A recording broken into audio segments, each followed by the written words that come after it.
Today we're going to try and cover two things. I realized when I did our basic shapes that, hi P, I totally forgot to show you guys how to make a little cube. So here's a little cube. I have another one here that's a little bigger, and I'll tell you why. So we're going to show you how to do that to start with. And then we're going to take, I have an assortment of wool here, different kinds from different places. And I'm going to show you how to use those to cover whatever it is that you're making. We're just going to go and cover our little shape, that little cube that we've made here. I think I have like 7 or 8 different kinds of wool. Hi, Connie. So we're going to use those to pop onto our little cube just to show you how it felts up and everything. So I think that's all. I was going to show you, I finished my donkey order and I was going to show you the little donkeys. However, she came and picked them up before I went live, so I can't show you. So you have to check out the picture when I post the picture, probably tomorrow or something. So let me get the camera turned around here and we will get started on how to make our little cube. Okay. All right. So this is what we're kind of going for here. Let's see, I look like I'm a little, whoops, a little crooked here. This is kind of a square. It's pretty well firmly felted. This is actually the beginning of a cottage. I had an order to make a cottage like I made before, only smaller. So this is the beginning of that. It's not going to be hollow like the bigger one that I made. And I needed another surface to cover because I think I have, hi Jeannie, hey, you made it. I think I have one too many wool types, so I only have 6 sides here and I'll need another type. So I figured, well, you know what, I'll start making my cottage and then I can use the color that I'm gonna put on it to show you that last color. So anyway, to start, what I like to do is to make a ball first. So I have here just a bat because my slivers are running out and it's pretty thin, and so what I'm doing is just folding it in half. I don't know if I'm going to need this much. I think I might take some of this off because I'm probably not going to totally finish it. I'll use the one that I've already made for the covering, but I figured I'll show you how to make it.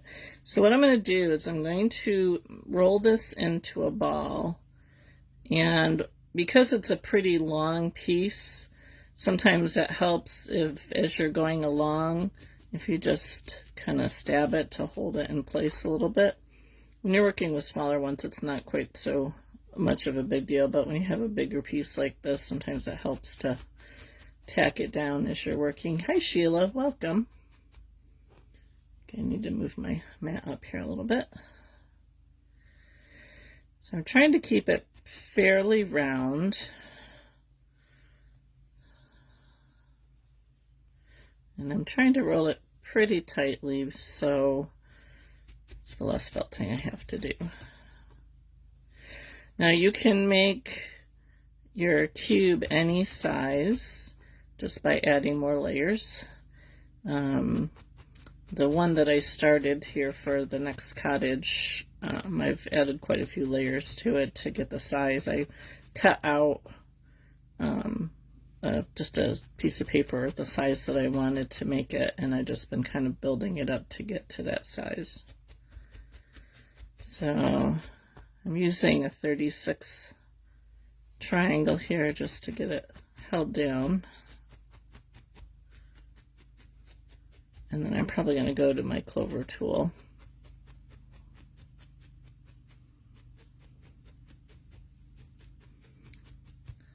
So remember when I showed you how to make the basic shapes, to make a circle you want to keep it turning.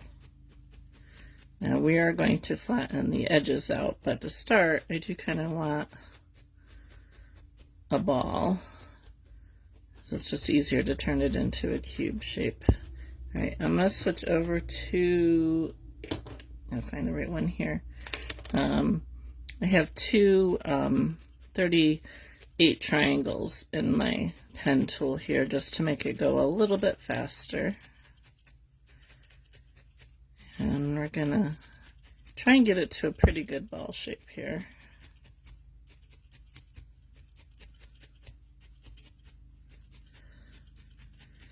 Now if you want something bigger, I would work this down a little bit first and then wrap it up again with more wool. But for time's sake, I think this will be an okay size. The thing that reminded me about making this was in my group, somebody was trying to make a Doctor Who TARDIS, and they were having a hard time getting the shape. And I had actually started one a while ago to give to my husband, and I never finished it. I think I had made it too hard, and this was like a couple years ago. It's probably in my oops basket. But this was like even before I really kind of figured out how to do shapes like this. And I'm like, oh, you know what? I never showed them how to make a basic cube. And so, like, even if you want to, because like the one that I started here is obviously not square. So, you know, if you wanted a more rectangle shape, you can start with a cylinder instead of a ball, which is what I did for that one. But we're just going to get like a dice shape here. So, all right, so once I have it, you know, pretty much in a ball shape, we can start to turn it into a square cube. Hi, Tony, welcome. So what I'm going to do is just think of this in terms of a cube. So you want flat ends, and flat ends, and that's how we're going to work it. So just taking my needles, and I'm going to start to make one side flat by poking it all in the same direction. We are making a cube.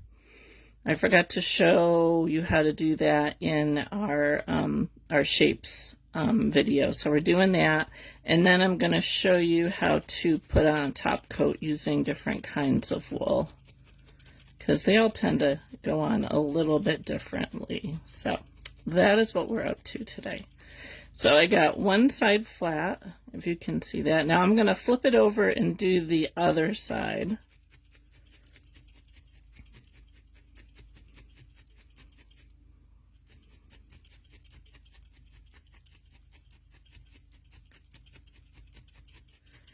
Don't worry about it being, you know, perfectly square at this stage. We're just getting all the sides flattened out.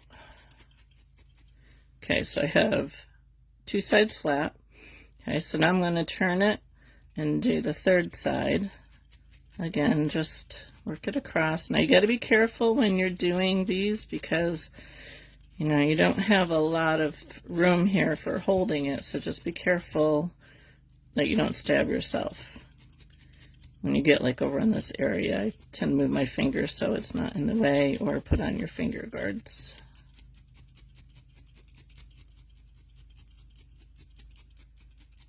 And I'm stabbing pretty quickly here. I would, if you're new to felting, don't go quite so quickly. It's kind of bulging up here a little bit. Ouch, ouch, yep. All right, so I got three sides now, and I want to flip it over and do the fourth side.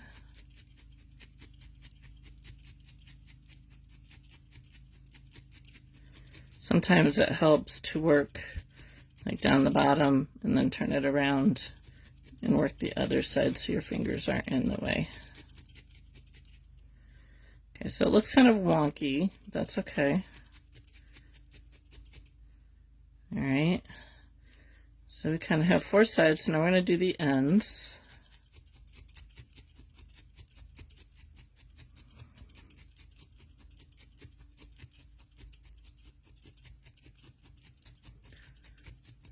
All I'm doing here is just planning out where my sides are going to be.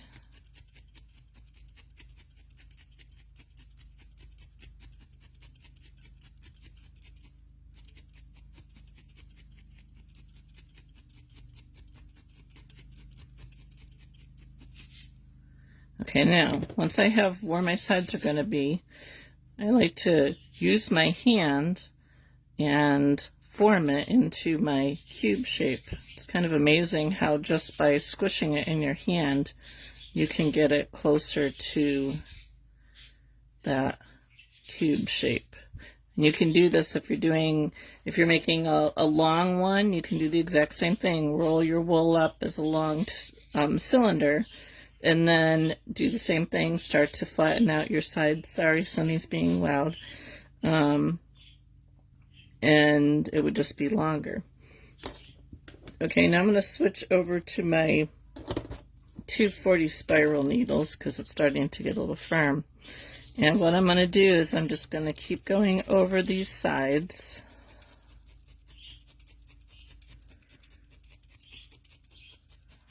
And get it firmed up. If you find you have like a little bulge or something, like there's a little bulge here, just hit it with your needles. And always keep going back and firming, pressing it down with your hands to get that shape. You could make your own fuzzy dice. Yep, exactly.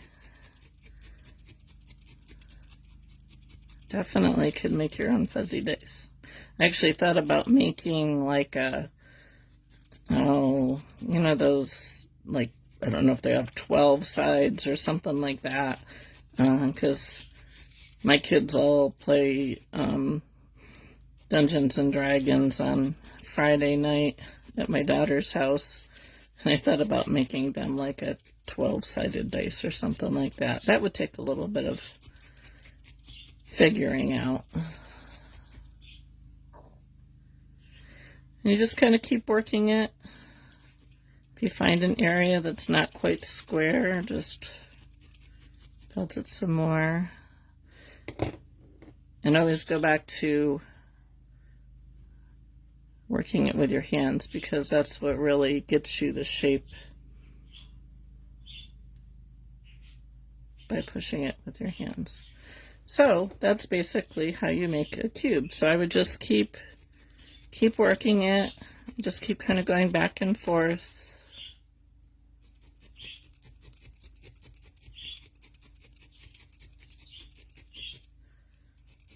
Keep turning it.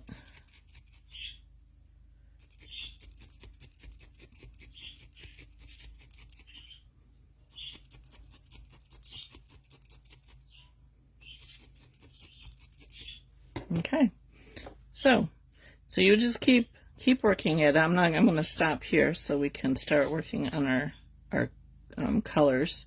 But that's pretty much how you make a cube shape, and depending on how big you want it, you know, if you wanted it bigger, you can wrap it again and add some more to it until you reach the size that you want it to be. Okay, so we're going to put that away. Now this one, it still has a little bit of give to it, but it's pretty firm. When you're adding a top coat, you want to have it pretty firm, but not hard. If it's too hard, your top coat isn't going to hold. But you want it to be firm enough so that it just doesn't get worked into your project. So it doesn't matter what your project is, if it's an animal, you know, if it's a shape, whatever. The technique for adding your top coat is pretty much the same. Let me show you what top coats we have here. First off, this is from Hobby Lobby. It's an okay wool. It's not my favorite to work with, but I thought when I was going through and finding stuff, I thought, yeah, let's do the Hobby Lobby one. It does have, you know, it's not too bad. It's really kind of, I don't really know how to describe it. It has a weird texture to it. I don't know, it just feels weird. So I don't know what it's made of. But we're going to start with this one, I think. And this is combed, so the fibers are all going in the same direction. So when you have fiber that is combed and going in the same direction, it can make it difficult to get a nice felting surface. So sometimes what I like to do, depending on what I'm making, what I might do is I will kind of mess it up a little bit like this. And that actually kind of helps it felt a little bit easier. And you can start it on your mat before you actually add it to your project. I don't generally do this, but my friend Chantel actually does this quite a bit, and I've tried to start doing it a little bit more. So just kind of felting it a little bit beforehand, and then you're going to take your shape. And because this is pretty firm at this stage, you can try using your 38 triangle to get it attached.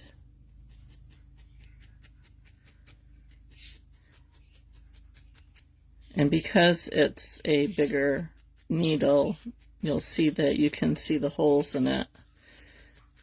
But once you get it attached, then you're going to want to go to a smaller needle. So I'm not going to totally cover this, just so we can see a comparison between them.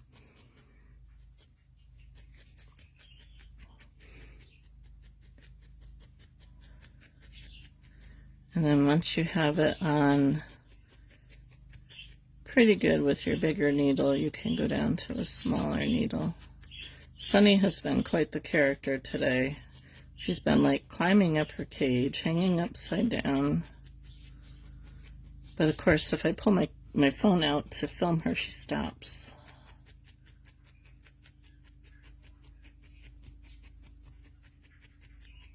Okay, so once you have it on there, you will switch down to your smaller needle. I have a 40 spiral here.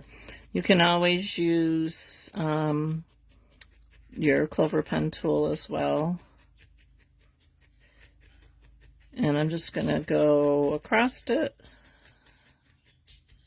Get rid of all those air bubbles. Smooth it out. So it's not a horrible wool to work with if you kind of mess it up a little bit, but it just has a really weird texture to it. So I don't really know how to describe.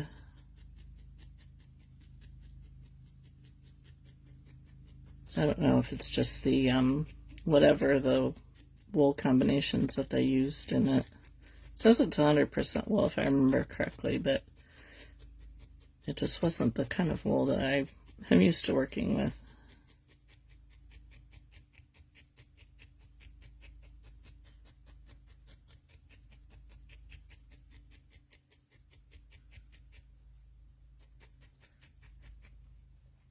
And when you're putting on your top coat, you can also rub it with your finger, and that will hide some of the needle marks. But most of the time, the needle marks will go away the more you work it in. And it's just a matter of going back and forth.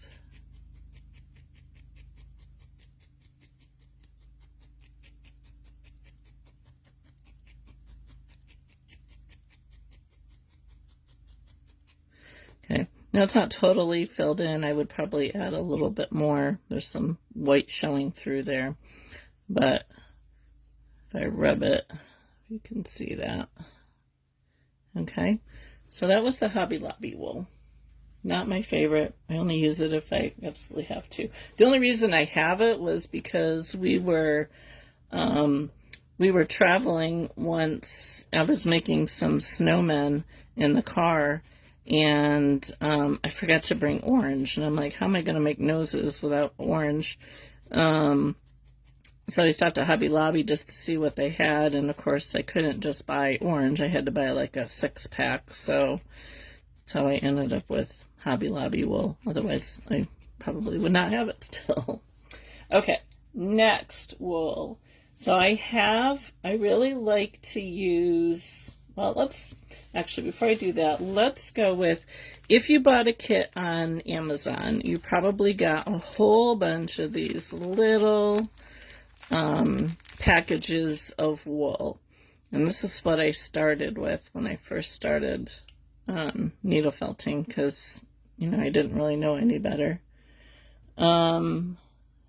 You could make a SpongeBob SquarePants. Yep, you could. That would definitely work. I can't stand SpongeBob SquarePants, but so this kind of reminds me of the Hobby Lobby wool. Again, it's been combed because all the fibers are all going in the same direction. It doesn't quite have the same feel, but it's pretty close to the Hobby Lobby stuff. But I do find that it felt a little bit easier than that. So we're just going to pull some off. And this time, instead of felting it on my mat beforehand, I'm going to show you about applying it right on the, I did buy Hobby Lobby wool just out of desperation because I needed orange and I couldn't believe that I forgot to bring orange. All right, so this time I'm just going to lay it across like this, and you can see what the difference is if you do it this way with wool that's been combed. And I'm just gonna pull the ends up here so they're out of the way of our other colors. Now this wool doesn't felt too bad doing it in this way. And this is the only wool that I used for probably several months before I actually started buying wool.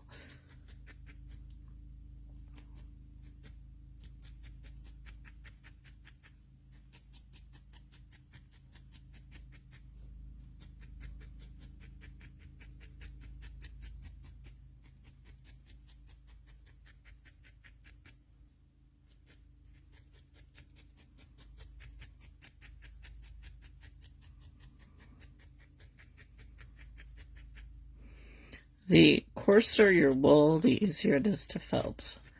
So I'll show you when we get to a merino. It'll be a little bit more difficult to felt up because it's a much finer wool.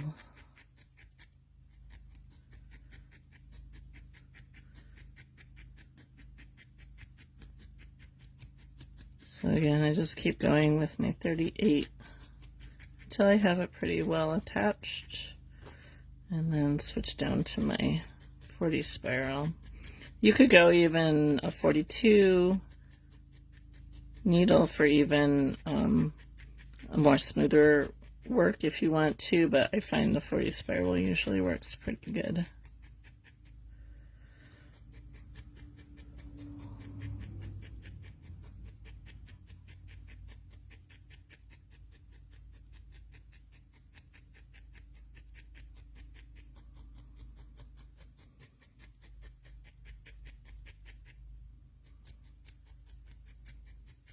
Now, if I were doing this on an actual project, I would really spend my time going through and getting it well felted.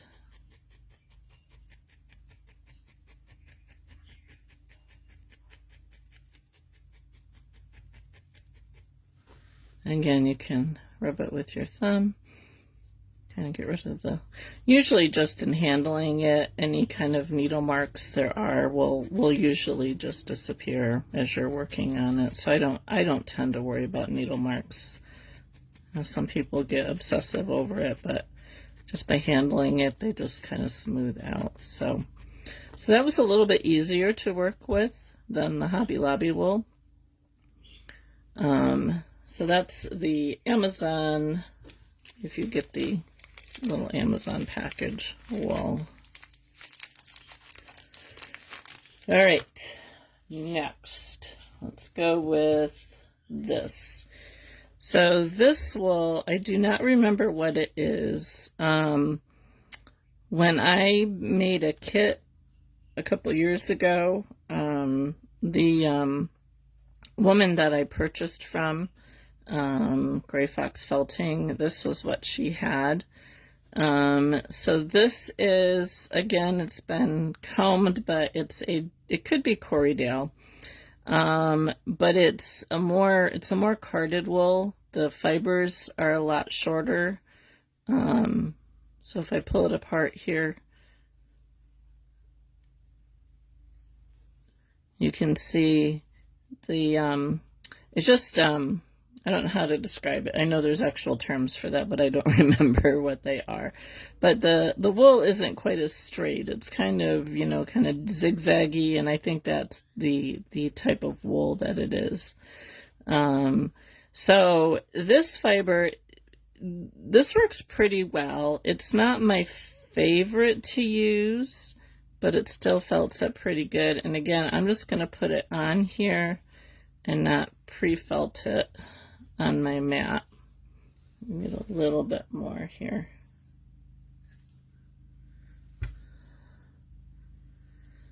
I apologize, my neighbor is mowing. So we're going to do the same thing with this. This felts up pretty good.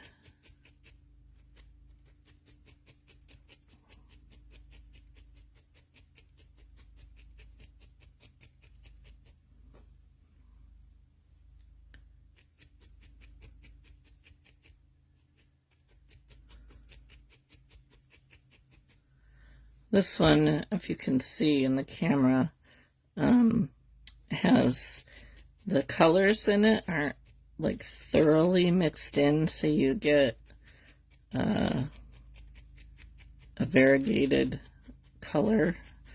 As you felt it, it tends to blend in a little bit more, but you'll still get, like this one has some reds and some yellows.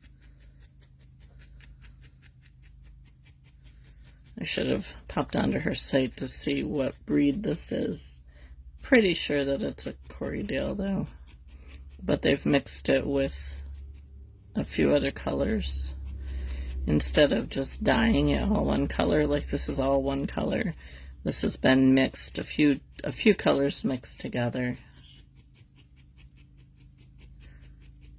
But it does felt up pretty quickly.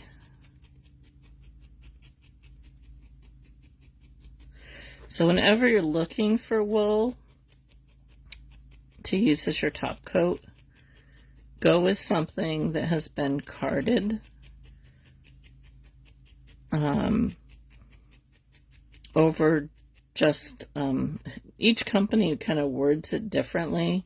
Some companies will say, you know, roving or tops. Some companies will say carded. Cupid Falls Farm has a sliver, but it's also carded.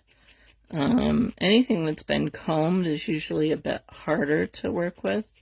And also, as you're looking, most of the companies will tell you if it's good for needle felting or not. Some wool just doesn't work well with the needle felting because the fibers are too fine and they don't catch on the barbs that are on the needle.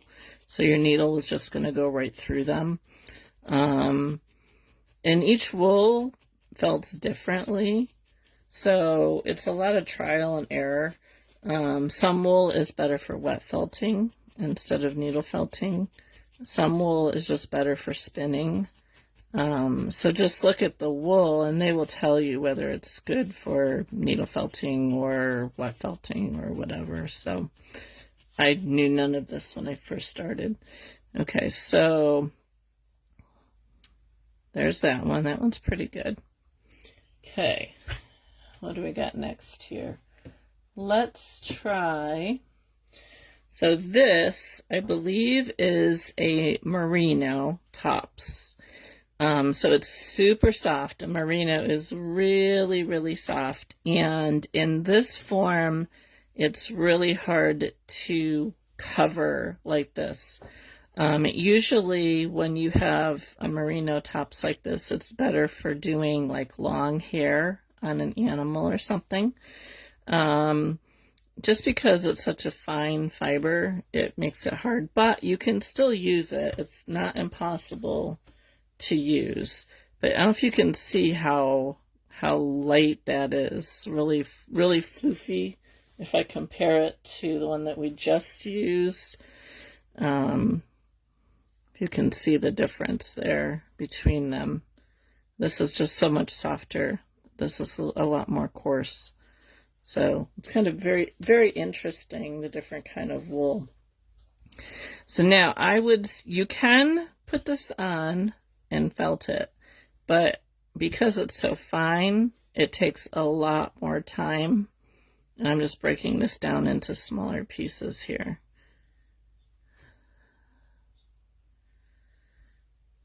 Let me see if I can show you one little section here.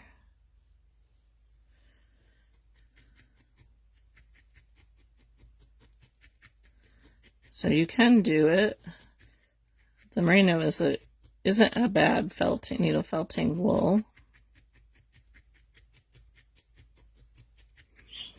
So now let's try it by kind of messing it up. I don't need all of this. So I'm just gonna mess it up here a little bit.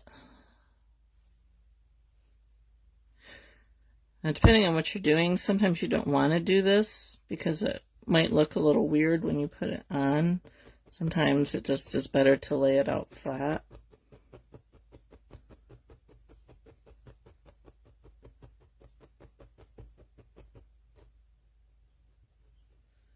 Okay, so now we'll put this one over here and see if we can see the difference.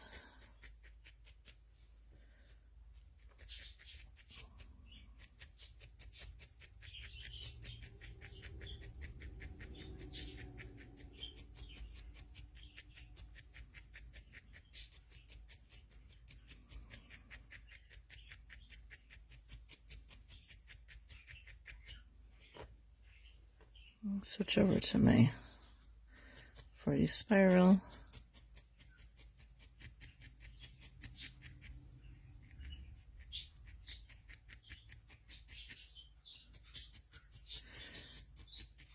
The one thing that I can say is to experiment with wools. It's like I said, when I first started, I just used the wool that came in my little Amazon thing that I got, and I didn't know anything about different breeds of sheep. I didn't know, which wools were the best to use. And while you can use these ones that have been combed out, and these ones are the ones that I always went to when I first started needle felting, because I was like, well, that's what they gave me, so that must be the wool to use. And then I discovered the carded bats and slivers, and I really prefer those much more, but I'll show you those next.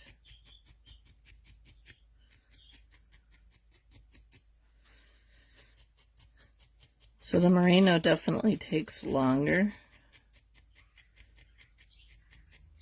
Oh, yep. Absolutely, Trina, no problem. I showed how to do a cube at the beginning, and we're just adding different kinds of wool to see how they felt up here.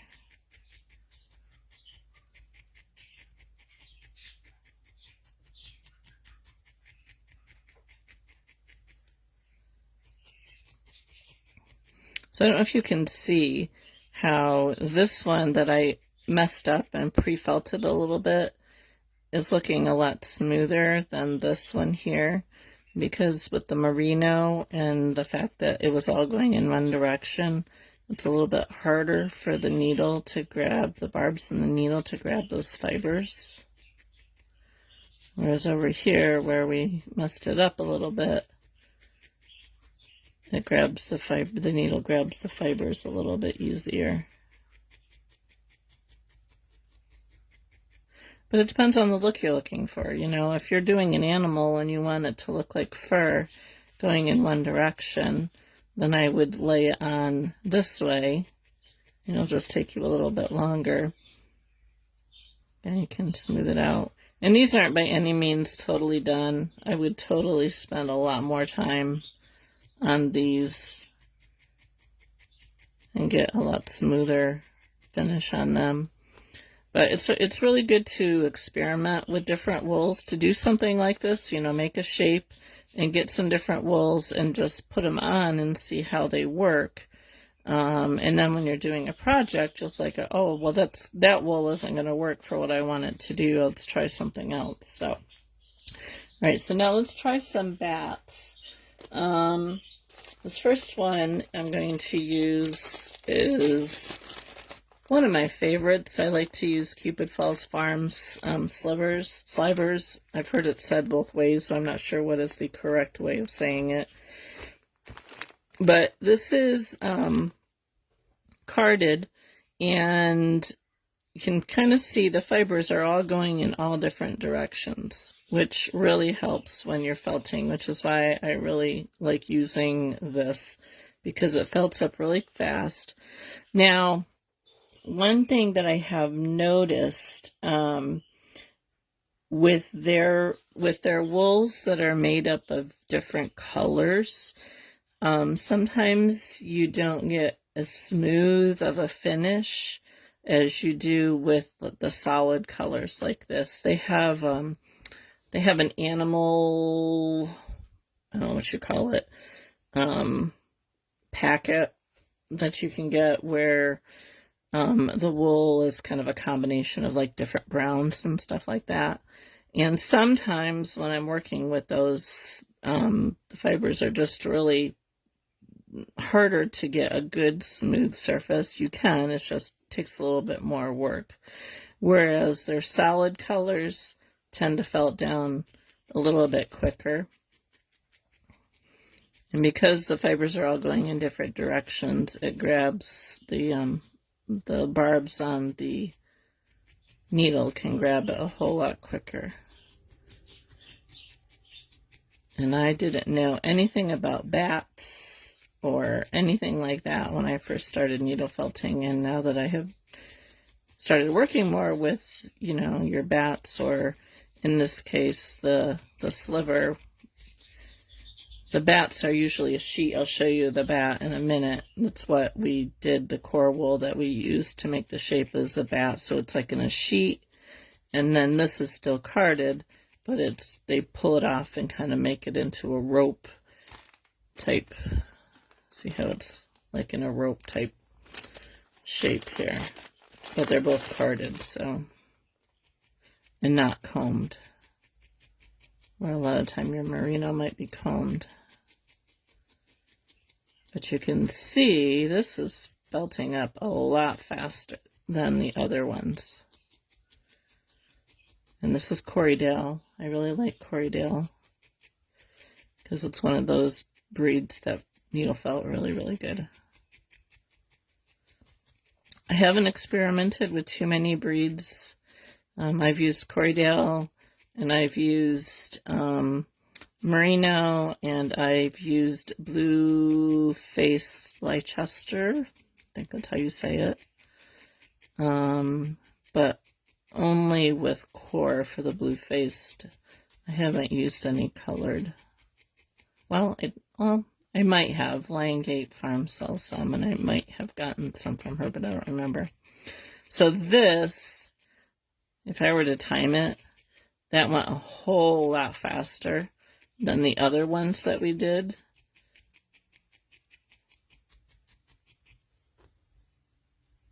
Still not totally there, but it went a whole lot faster. Just by having that carded wool. I love merino. It's really soft, but sometimes depending on how you're working with it, it can be a pain.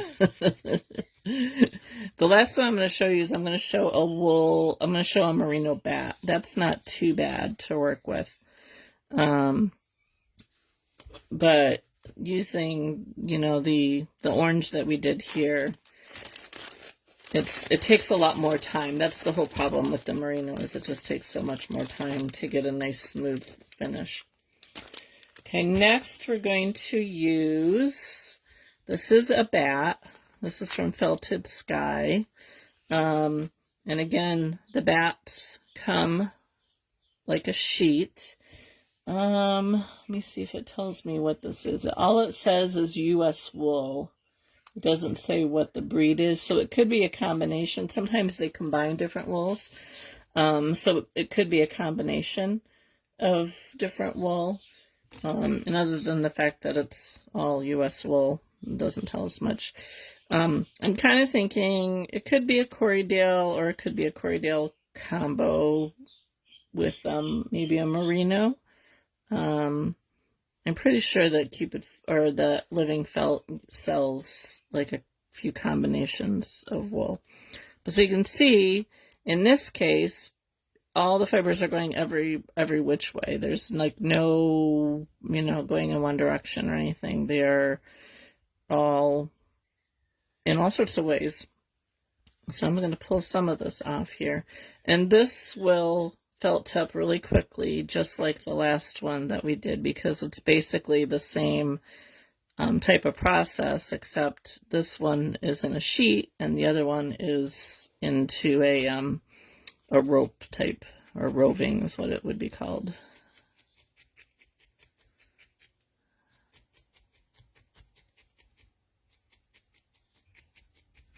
Anything carded will felt up a little bit better. So they have carding machines, which is actually like a drum that you put your wool into, and it's got these little teeth that grab a hold of it, and it rolls around the drum, and it's got more teeth, and they kind of go against each other. I have a carding board. It's probably more called a blending board. It's all just hand done with a brush. So again, if you can tell, this is felting up really quickly. I'm probably butchering terms big time here, so I apologize for those of you who've maybe been felting a lot longer than I have. Could use a little bit more there, but that's okay. So again, really quick. I wondered when I first started needle felting and I was using the tops and it would take me forever to cover a project. I was like, how can people cover, how can people make money doing this, because it takes so long to get a nice smooth surface. And I realized that they're probably using, bats, carded bats instead, because they just felt up so much faster. So unless I don't have a color and I really need it, I tend to prefer to use the bats anymore, or the slivers from Cupid Falls Farm. In other areas I have them too. So look at how quickly that did. Could still go over some more. Probably needs another layer because it's pretty thin, but really fast with that. Okay. So if you can see the differences here, see how nice that one is. That one's not too bad. The Merino definitely needs a lot more work. This one's not too bad. So the last wool I have to show you is a Merino bat. Living Felt sells these.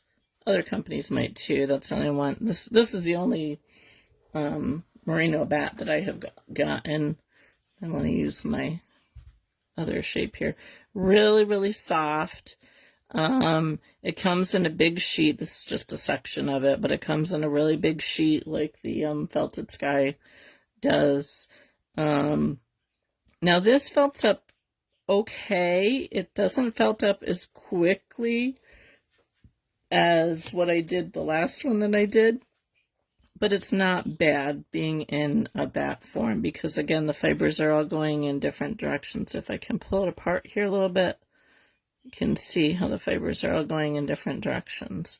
So that makes it a little bit easier to felt. So this is, if you're joining me late, this is actually an order that I'm working on. I had somebody ask if I could make a cottage for them, only smaller, from what I made before. And so that's the beginning of it. So I figured, well, since I have one more color, I can do that on here. And I'm just going to, again, attach it with my 38. You can get a good smooth finish with this. It just takes a little bit more work.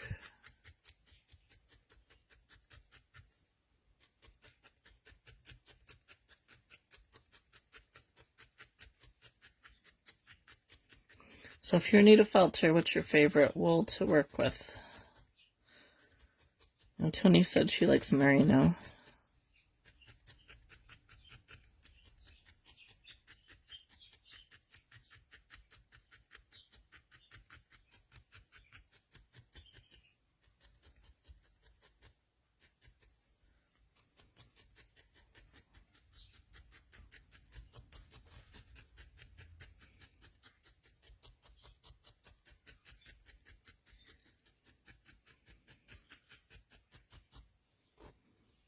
Okay, since I have it on,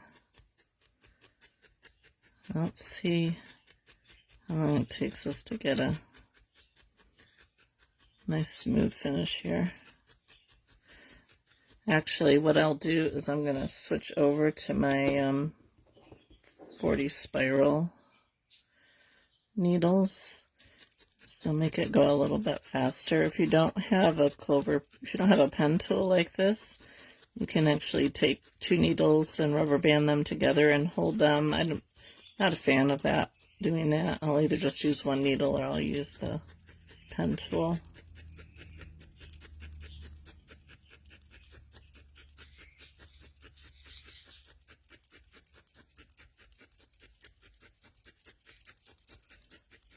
And see, it goes a lot faster.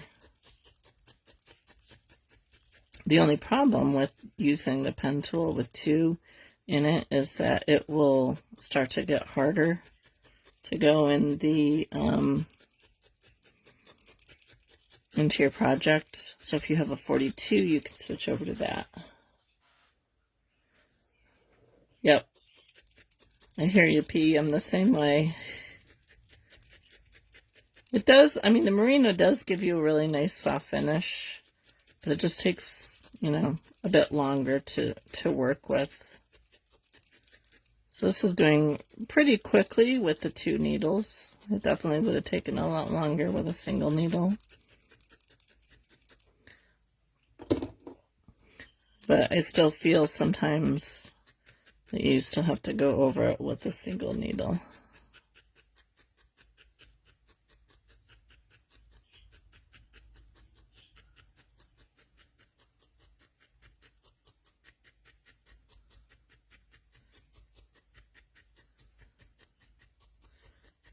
All us Corriedale fans, probably why Cupid Falls Farms keeps running out of stock. I'm really hoping next weekend we're going to a fiber festival, and I'm really kind of hoping that maybe somebody there has some core. I mean, I still have a lot of the bat that I used for this. It's just not my favorite to use. It's kind of hard to see this because it's so light, but it's the color that I was going to use on the house. It's one I used on my other one, so still a lot needs to go over quite a bit more here.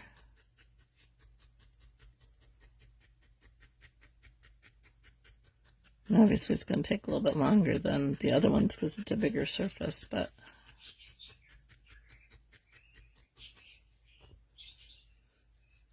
if you rub over it, you get rid of a lot of holes. So that's the Merino bat. It's called MC1 if you're looking for it on Living Felt, is how they terminology. Yeah, how they term it, whatever I'm trying to say, is MC1 bat. So that's what that is there. Pound from Cupid and 2 pounds from Big Sky. Yeah. Big Sky is a little bit more expensive than Cupid Falls. I saw that they had 1 pound. Well, the last time I went into Cupid Falls, their pound, they were out. They had like, you could get an ounce. I'm like, an ounce doesn't last me long enough. So anyway, that is the different wools that I have. I probably have other ones, but those were the ones that I came across in one box. I didn't feel like going through all my boxes to see what else I had, but that's pretty much an overview of everything that I have.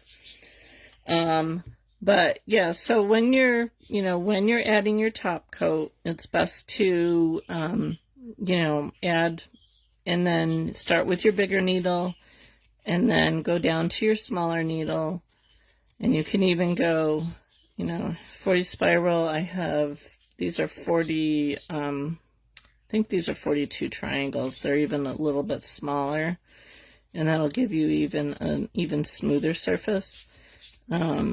I tend to not use the 42 very much, or if I do, I'll use 2 of them in my pen tool.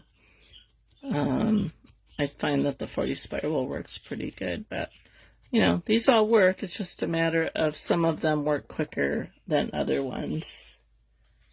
All right, okay, Tony, yeah, we're just about done here. I'm going to kind of share what we're going to work on next, but, pretty much... that was what I had to share today. I think with these finer wools like the Merino, going over it with the 42 gets you a bit smoother surface. But that just means more stabbing. So anyway, so that's it for today. We're done a little bit early. Let me see. I'm going to check my list off here. So we did the cube. We did the top coat. So next week, we already did the flat shape.